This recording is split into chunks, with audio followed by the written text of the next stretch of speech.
Nós vamos abrir, irmãos queridos, a palavra de Deus no livro de Apocalipse, capítulo 21, versos de 1 a 8. Apocalipse 21, versos de 1 a 8. Lido o texto, mantenha sua Bíblia aberta comigo, por favor. Está escrito o seguinte: vi novo céu e nova terra, pois o primeiro céu e a primeira terra passaram, e o mar já não existe. Vi também a cidade santa, a nova Jerusalém, que descia do céu da parte de Deus, ataviada como noiva adornada para o seu esposo. Então, ouvi grande voz vinda do trono, dizendo: eis o tabernáculo de Deus com os homens. Deus habitará com eles. Eles serão povos de Deus, e Deus mesmo estará com eles. E lhes enxugará dos olhos toda lágrima, e a morte já não existirá. Já não haverá luto, nem pranto, nem dor, porque as primeiras coisas passaram. E aquele que está sentado no trono disse: eis que faço novas todas as coisas. E acrescentou: escreve, porque estas palavras são fiéis e verdadeiras. Disse-me ainda: tudo está feito. Eu sou o Alfa e o Ômega, o princípio e o fim. Eu, a quem tem sede, darei de graça da fonte da água da vida.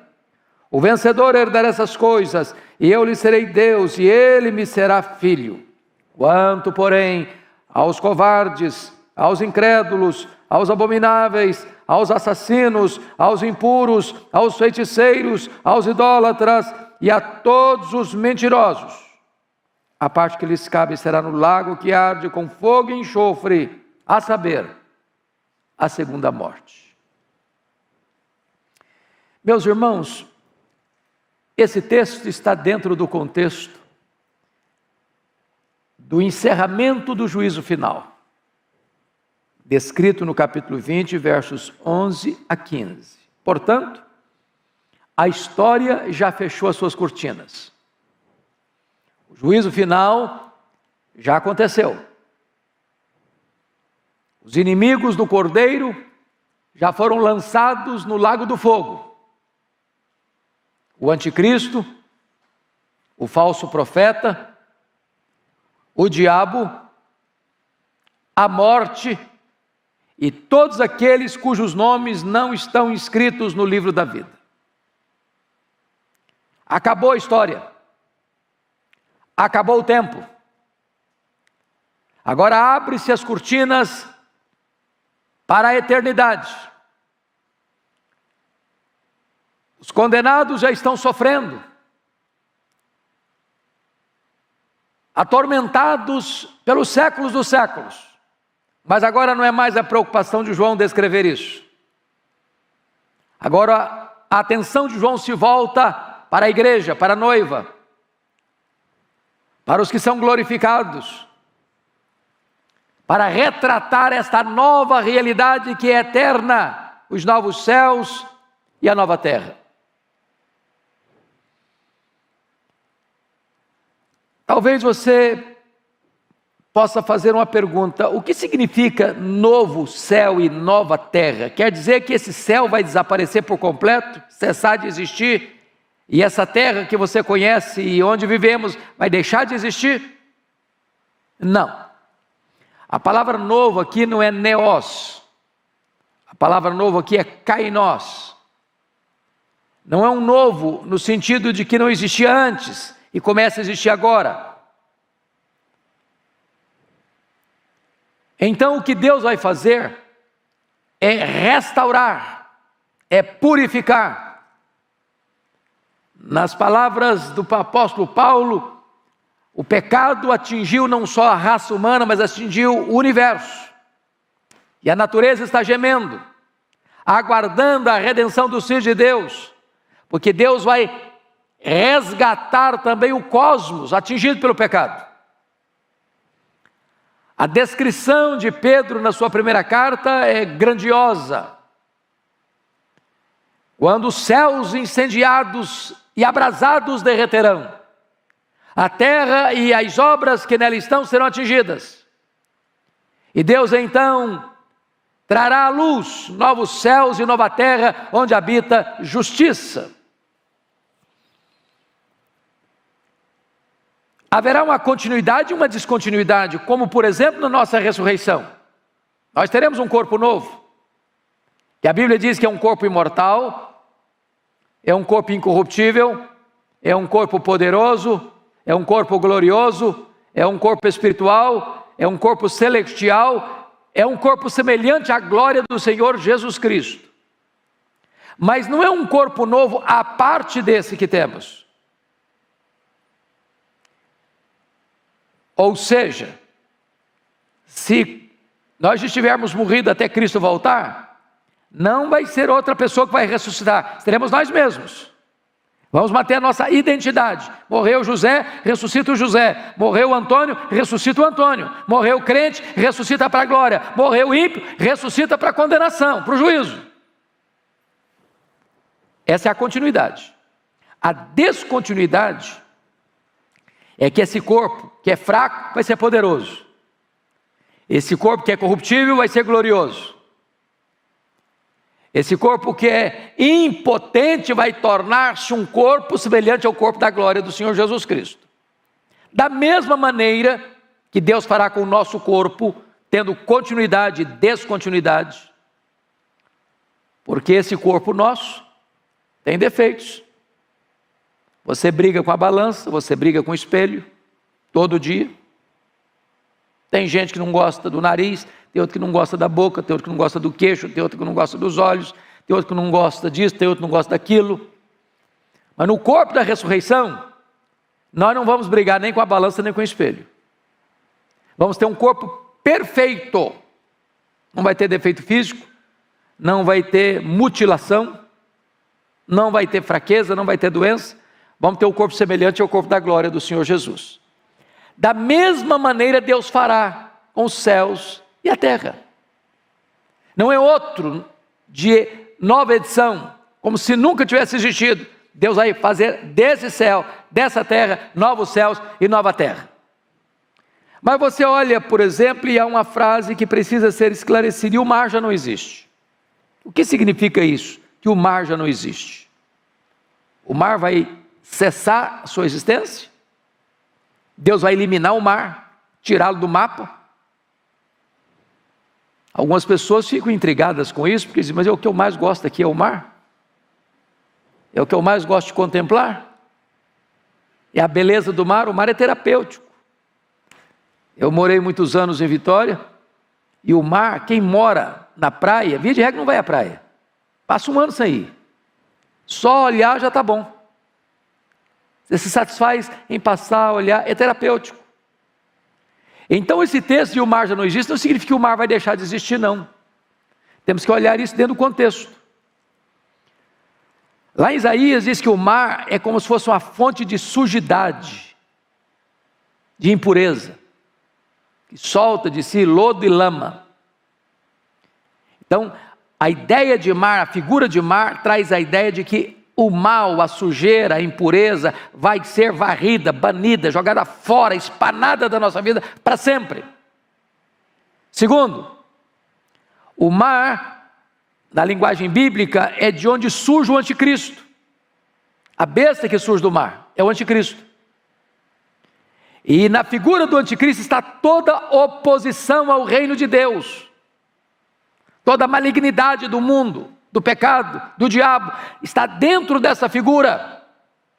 Então significa, e o mar já não existe, que não haverá qualquer oposição mais a Deus, qualquer investida do diabo contra o povo de Deus, até porque o diabo já foi lançado no lago do fogo, quando a igreja estará na glória. Mas terceiro, quando a Bíblia diz que o mar já não existe, precisamos entender o contexto de João. João está banido. João está numa colônia penal. João está numa ilha vulcânica chamada de Ilha de Patmos. E o que é uma ilha? É uma porção de terra cercada de água por todos os lados. Então o mar para João era a grande muralha, ou as grades de ferro que o isolavam da igreja, dos irmãos, da família, da sociedade. Quando a Bíblia diz que o mar já não existe, quer dizer que no céu não vai ter mais despedida, não vai ter mais clausura, não vai ter mais exílio, não vai ter mais solidão, que nós estaremos para sempre numa comunidade de aconchego, de comunhão plena e maiúscula com Deus e uns com os outros. Pois bem, amados, eu gostaria então de, ao dizer isso, lembrar a vocês o que escreveu Winston Churchill.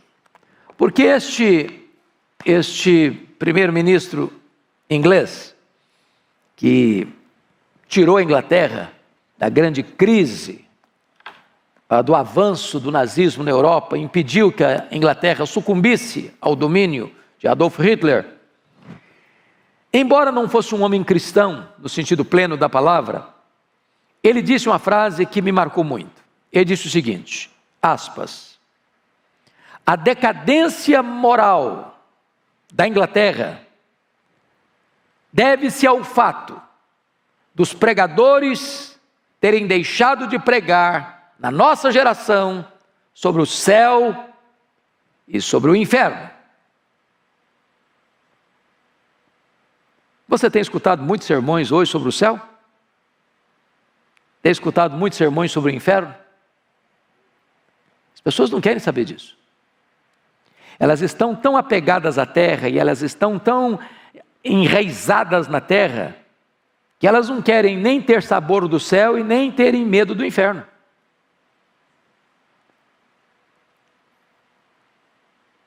Porém, o céu não é apenas o nosso destino, o céu é a nossa origem. Nós nascemos de cima. E a nossa pátria não está aqui, a nossa pátria está no céu. Nós somos cidadãos de dois mundos. E mais, quem mais pensou no céu foi quem mais agiu eficazmente na terra. E eu gostaria de mostrar isso. Primeiro, quando você pensa no céu, isso mexe com a sua vida financeira. Mexe. Porque a Bíblia diz o seguinte, ajuntai tesouros lá no céu, onde nem a traça, nem o ladrão, nem a ferrugem para tomar. Sabe quem investe em missões? É quem pensa no céu. Quem está agarrado à terra não vai investir, não vai investir.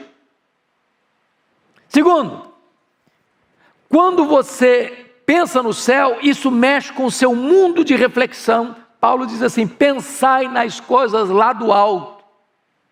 A geração hoje está pensando nas coisas só aqui de baixo. Por isso que vive uma vida medíocre, corre atrás do vento. Tudo que encontra é vaidade. Terceiro, pensar no céu nos move a uma vida de santidade. O apóstolo João chegou a dizer que aquele que tem esta esperança guarda a si mesmo puro. Como perguntaram para o Wesley, Wesley, o que você gostaria de estar fazendo quando Jesus voltar? Ele disse, eu gostaria de estar fazendo o que eu faço todo dia, porque todo dia eu estou esperando, todo dia eu estou pensando no céu. Quarto, se você pensa no céu, isso ajuda você a enfrentar o sofrimento.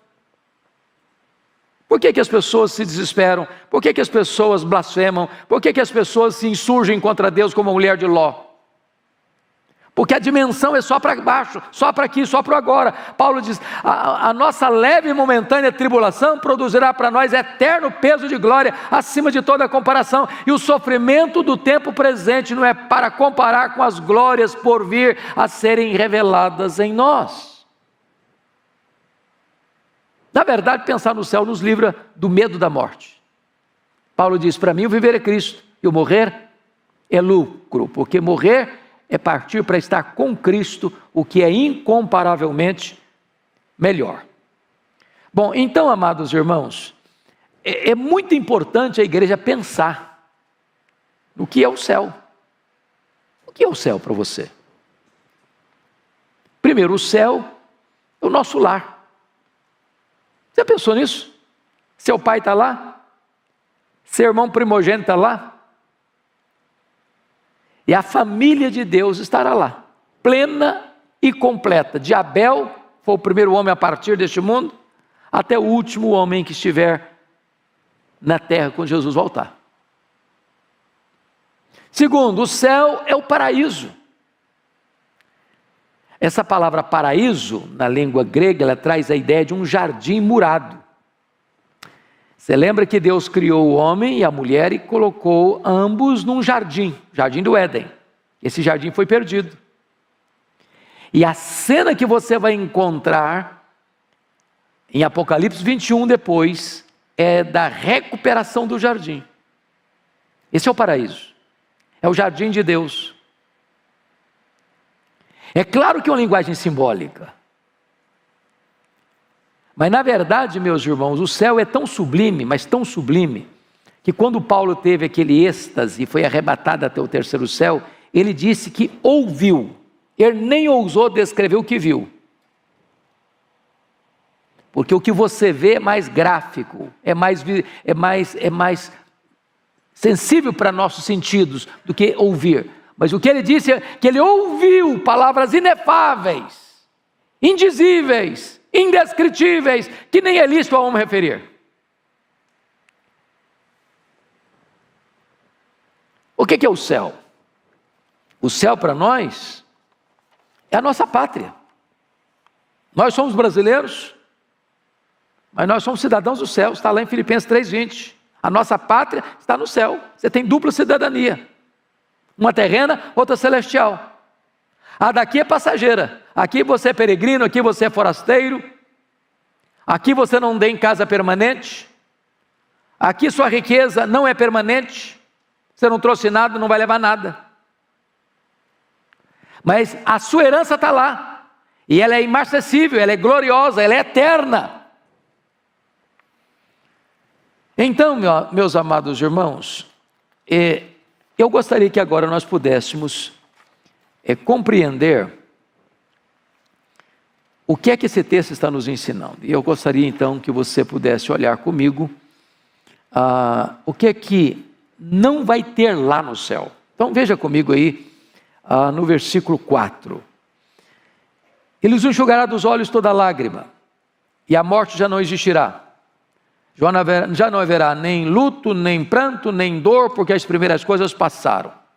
Aí você percebe que ele usa expressões semelhantes, sinônimas, lágrimas e pranto. Depois ele usa a palavra morte e a palavra luto. Depois ele vai usar a palavra dor. Então vamos pegar a ideia. Dor, que produz lágrima e pranto, e morte, que produz luto. Se você parar para perceber, João está fazendo aqui um resumão das fontes do sofrimento da vida. Você sente dor, você chora, você tem pranto, você enfrenta a morte, ou sua, ou de alguém que você ama, e enfrenta o luto. São essas marcas que nos fazem sofrer.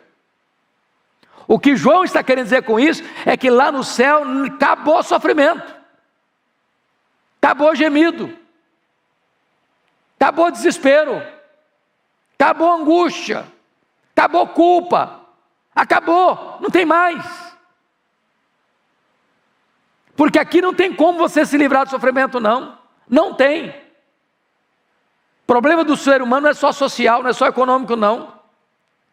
Se você perguntar para os homens mais ricos do mundo, eles estão mais aflitos ainda, estão mais angustiados ainda. A vida não tem sabor para eles. Tudo é vaidade, diz a Bíblia, é vaidade. Sabe o que é vaidade? É uma bolha de sabão com muito colorido, mas não tem consistência.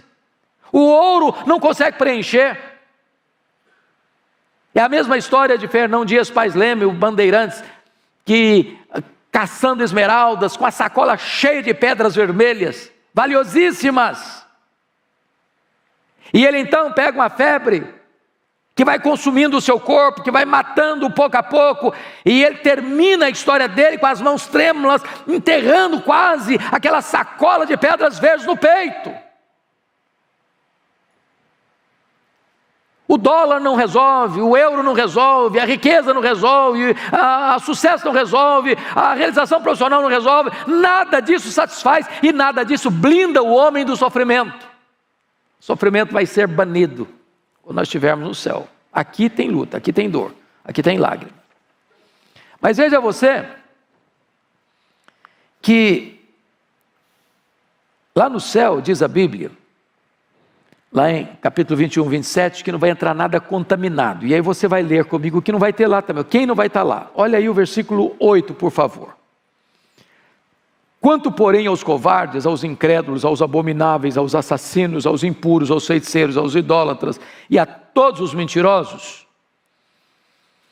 Eu acho engraçado que a Bíblia não diz a todos os assassinos, a todos os feiticeiros, a todos os idólatras, a todos os impuros, mas ele deixa essa expressão todos para os mentirosos. Porque às vezes a pessoa pode pensar, não, mas a minha mentirinha é uma mentirinha branca, entendeu? Uma mentirinha assim meia leve, meia light. Então quem é descrito aqui? Então vamos ver. Primeiramente, quem é descrito aqui, meus amados irmãos, são os indiferentes ao Evangelho. Quem são os indiferentes ao Evangelho? São os covardes e os incrédulos. A palavra covarde aqui não é covarde medroso, não. O cara que tem medo de assombração, medo de passar debaixo de escada, nem desse covarde que ele está falando, não. O covarde aqui, no contexto de João, do primeiro século, era aquele camarada que ele negava a sua fé para não ser morto. Era época de martírio. Os crentes estavam sendo queimados vivos, crucificados, jogados às feras. Aí o camarada se acovardava e negava a sua fé. O covarde não entra no reino de Deus. Quem não negar a si mesmo, tomar a sua cruz e seguir a Cristo, não pode ser discípulo dele. Quem amar mais a sua vida do que a Cristo, não pode ser discípulo dele. Então, tanto aquele que conhece, mas nega na hora do sofrimento, ou da pressão, ou daquele que deixa de crer, os indiferentes ao Evangelho, esses não entram no céu. Segundo grupo que não entra no céu, os moralmente corrompidos. Quem são os moralmente corrompidos aí? Veja comigo, os abomináveis, os assassinos e os impuros. É gente que atenta contra Deus, é gente que atenta contra a vida, e é gente que atenta contra a honra do outro.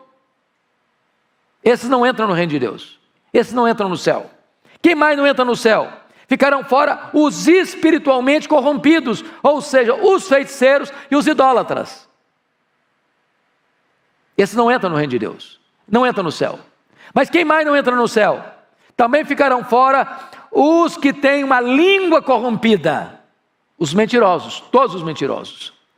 Então lá no céu, não só não entra sofrimento, mas também não entra gente que não foi regenerada. Nada contaminado entra lá. Agora, então vamos entender um pouco mais o que é o céu. Se já vimos o que não vai ter lá e quem não vai ter lá, nós temos que fazer outra pergunta. Quem estará lá então? Então, por favor, dê uma olhadinha comigo no verso 2. Ele está falando da linguagem de viu. Ele viu o novo céu e a nova terra e agora vai ver outra coisa. Vi também a cidade santa, a nova Jerusalém, que descia do céu, da parte de Deus, ataviada como noiva, adornada para o seu esposo. Vamos entender que as duas linguagens, elas se conjugam, elas se completam, é uma coisa só. Tanto a cidade, a nova Jerusalém, como a noiva, está falando da mesma coisa, da igreja. Então a igreja, ora é uma cidade, ora ela é uma noiva. Está claro isso para vocês? A nova Jerusalém, a cidade santa, e a noiva do Cordeiro é uma coisa só. Agora vejam vocês que quando Jesus voltar, com grande majestade e glória, quem vem com ele?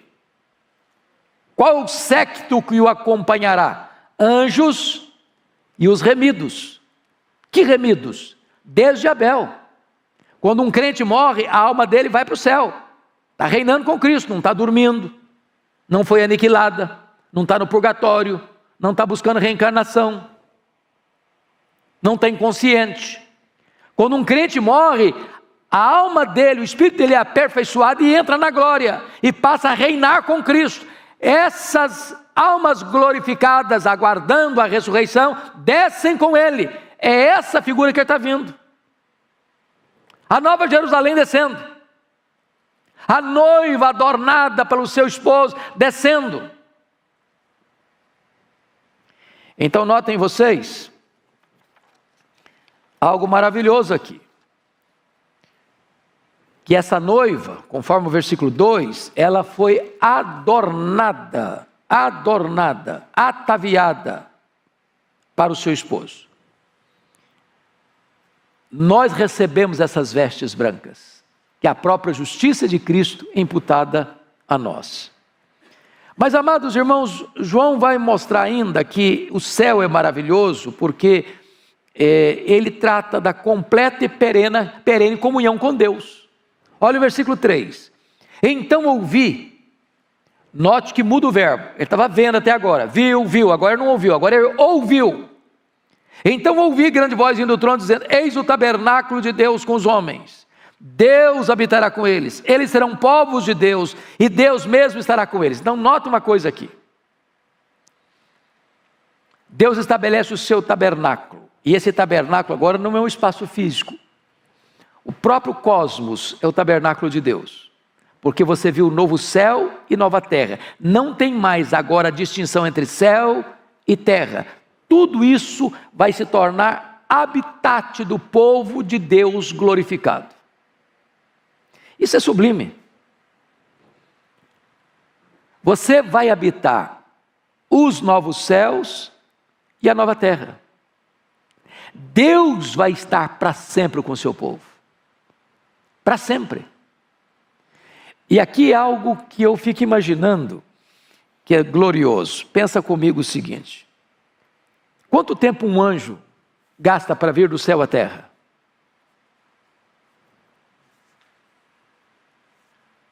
Qual a distância do céu à terra?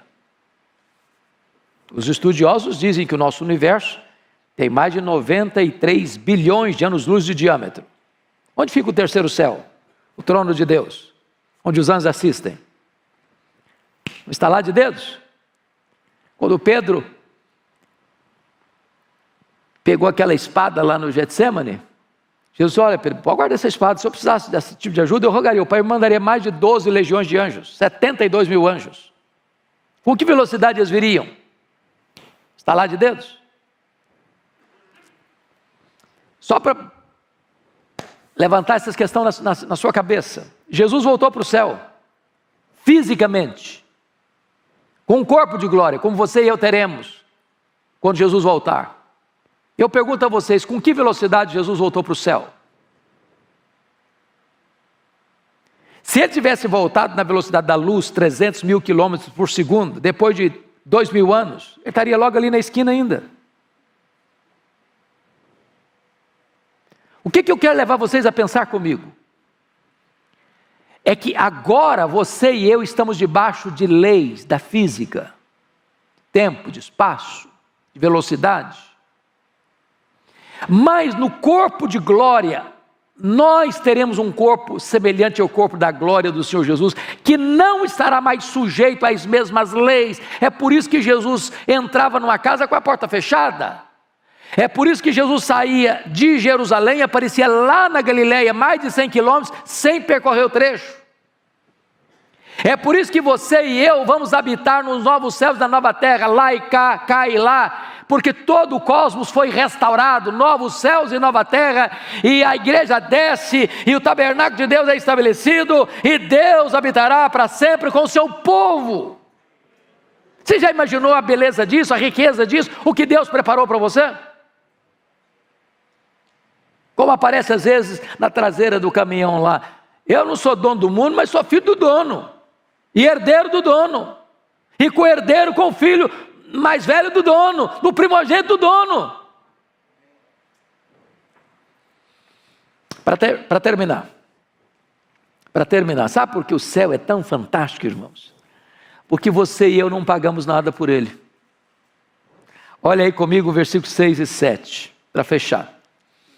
Disse-me ainda: tudo está feito, eu sou o alfa e o ômega, o princípio e o fim, e a quem tem sede darei de graça da fonte da água da vida. O vencedor herdará todas estas coisas, e eu lhe serei Deus, e ele me será filho. E essa expressão, tudo está feito, A mesma expressão quase lá da cruz. Está consumado. O céu, preste atenção nessa frase. O céu é um lugar preparado para pessoas preparadas. Porque Deus amou você, porque Deus chamou você, porque Deus justificou você, Deus há de glorificar você. Ele vai ataviar sua própria noiva. A preparação que nós temos para entrar nesta festa das bodas do Cordeiro, nesta festa que nunca mais vai acabar, toda a preparação foi dada pelo próprio noivo. E agora estamos prontos para desfrutar deste novo céu e desta nova terra. Comunhão plena e maiúscula. E agora eu quero concluir fazendo 3 perguntas muito simplórias, ou muito simples pelo menos. Hoje, você que está aqui, e você que está na internet, você está preparado para ir para o céu?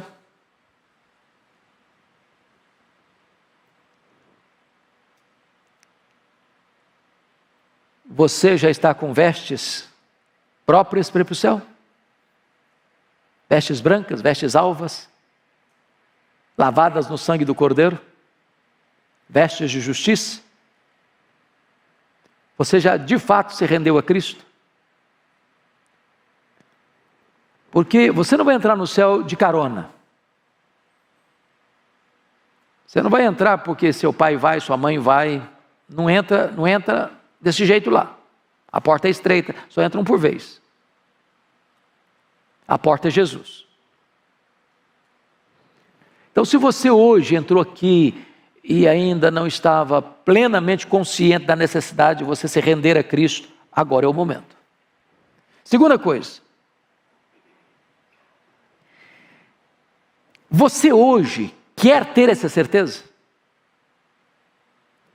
Porque o texto está dizendo para nós algo maravilhoso.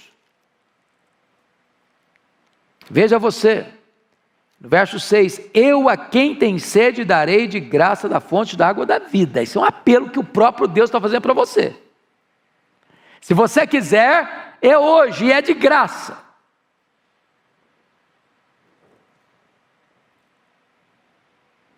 E a pergunta então final é esta: hoje você está decidido a entregar por completo seu coração a Jesus? Ter a garantia que o seu nome está lá no livro da vida, naquele grande dia do juízo, quando os livros forem abertos, e os quesitos lá do julgamento vierem à tona, suas palavras, suas obras, suas omissões, seus pensamentos, e em todos esses quesitos, culpado, culpado, culpado, culpado, e um outro livro então será aberto, o livro da vida, e fulano, Beltrano, Ciclano, seu nome será proclamado lá? Porque o texto está dizendo, se alguém não for encontrado no livro da vida, esse vai ser lançado no lago do fogo. Ninguém precisa ter dúvida se vai ter o nome lá ou não. Você pode ter garantia agora, certeza plena.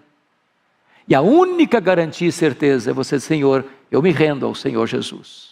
Eu o recebo como meu Salvador pessoal. Eu creio que Ele morreu pelos meus pecados, para me dar a vida eterna.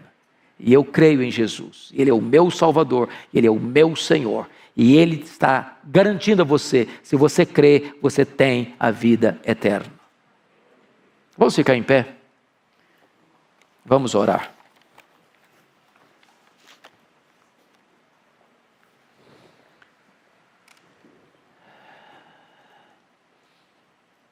Amado Deus, nós te agradecemos, porque a Tua palavra esboça diante dos nossos olhos a riqueza, a beleza, insondável, incomparável, indescritível do céu.